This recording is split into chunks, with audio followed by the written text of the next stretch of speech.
बिस्मिल्लाहिर्रहमानिर्रहीम। मेरी प्यारी दोस्तों, अस्सलामु अलैकुम। लाखों करोड़ों दुरूदो सलाम हमारे नबी करीम हज़रत मोहम्मद सल्लल्लाहु अलैहि वसल्लम पर। बनने जा रहा है मटन देगी कोरमा। और उसके लिए आपको जो अज्जा चाहिए हैं उसमें 1 किलो आपको मटन यानी बकरे का गोश्त ले लेना है। कुकिंग ऑयल इसमें 1 कप लेना है आपने। दही 1 कप जाएगा इसके अंदर। और इसमें आपने डालने हैं 2 अदद बड़े प्याज लंबे लंबे काट कर आपने डाल देने हैं। अदरक लहसुन का पेस्ट आपने डालना है 1 भर के खाने का चम्मच। और इसके अलावा आपको ये सब्ज़ इलायची नज़र आ रही है और बाकी मसाला जात देखिए। ये तमाम मसाला जात आपने डालने हैं और ये घर में मौजूद होते हैं। कोरमा के लिए बेहतरीन मसाला है ये।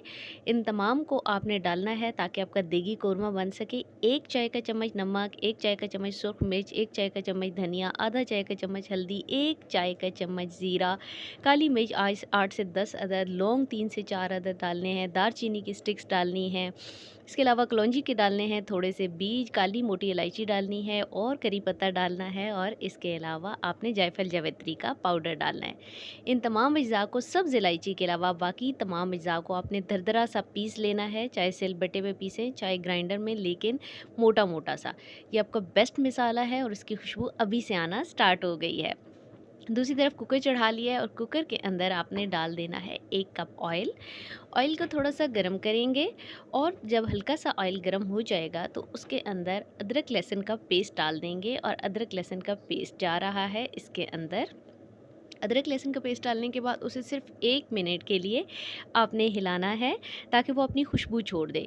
जब अदरक लहसुन का पेस्ट में से खुशबू आना शुरू हो जाए, ओवर कुक आपने नहीं करना, तो उसके अंदर आपने डाल देना है मटन। मटन डालेंगे और मटन को डालने के बाद आपने इसको, जी जनाब, मटन डाल रहे हैं।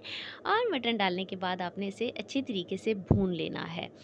पहले तो यहाँ तक आप इसे भूनिए कि ये आपका इसका रंग अपना तब्दील हो जाए और ये वाइट कलर का हो जाएगा।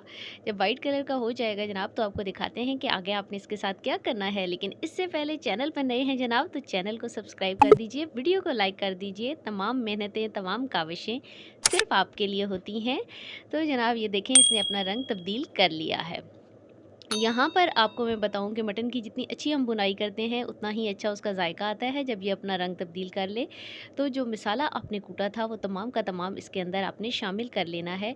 और अब आपने इसे 10 मिनट के लिए इसकी भुनाई कर लेनी है। 10 मिनट के बाद आपने इसके अंदर 2 से 2.5 कप पानी डाल देना है ताकि उसके बाद हम जब कुकर लगाएं तो आपका गोश्त अच्छे तरीके से गल जाएगा। तो ये देखें, 2 2.5 कप हमने पानी इसके अंदर शामिल कर लिया है। और अभी से इसकी खुशबू आ रही है, लेकिन अब आपने कुकर लगा देना है। और कुकर लगाना है आपने 20 मिनट से या 18 मिनट तक आपने लगा लेना है ताकि बेहतरीन वो गल जाएगा। 90% तक उसकी गलाई मुकम्मल हो जाएगी। तो ये देखिए जनाब, कुकर लगाने के बाद जब उतर गया है तो हमने इसे कढ़ाई में शिफ्ट कर लिया है। इतना सा पानी अभी इसके अंदर रहता है। आपने पहले इस पानी को कर लेना है खुश्क। जब पानी खुश्क हो जाएगा तो इसके बाद आपने इसके अंदर शामिल कर लेना है 1 कप दही का। और दही को बहुत ज़्यादा फेंटने की ज़रूरत नहीं है क्योंकि कोरमा जो है वो आपका थोड़ा सा होना चाहिए दानेदार। तो उसके लिए आपने दही को फेंटना बिल्कुल भी नहीं है। इसी के साथ मिक्स कीजिए ऑयल के साथ और वो दानेदार हो जाएगा। दूसरी तरफ हमने 2 अदद बड़े साइज़ के प्याज लिए थे और उन प्याज को लंबा लंबा काटने के बाद हमने उन्हें ब्राउन कर लिया है।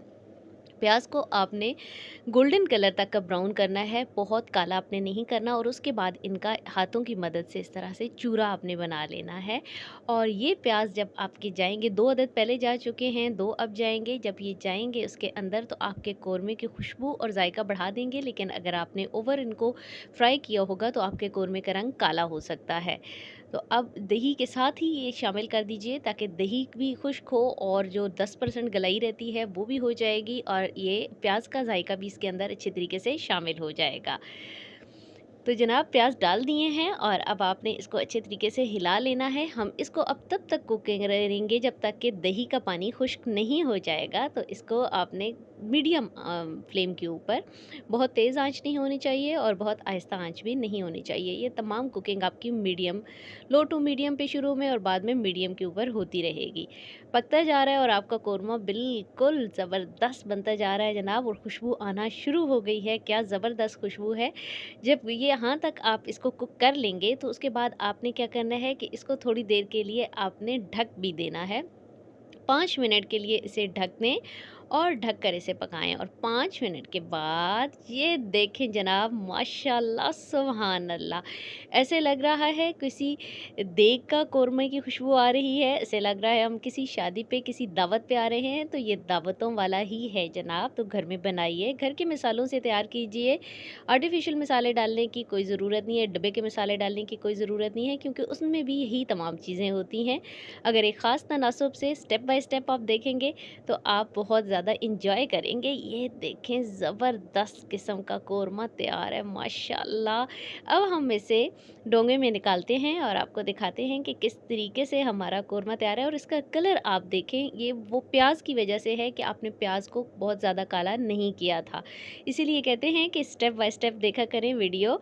माशाल्लाह, ग्रीन चिली के साथ इसे गार्निश कर दें। इसको और ज़्यादा गार्निशिंग की ज़रूरत नहीं होती, क्योंकि इसका जायका ही बता रहा होता है, इसकी खुशबू ही बता रही होती है चीख चीख के कि आओ मुझे खा जाओ। तो जनाब, घर वालों के लिए नई नई चीज़ें बनाएं जहाँ तक पॉसिबल हो सकता है। अगर मटन नहीं है तो चिकन के साथ बना लें, चिकन नहीं बनाना चाह रहे तो बीफ के साथ भी बन सकता है। बस बीफ में थोड़ा सा कुकिंग टाइम बढ़ जाएगा और चिकन में थोड़ा सा कुकिंग टाइम हो जाना है कम। तो जनाब, आसानियाँ बांटते रहें, आसानियाँ देते रहें। अल्लाह ताला आप सबका हामी और नासिर हो। इजाज़त दीजिए, अल्लाह हाफिज़।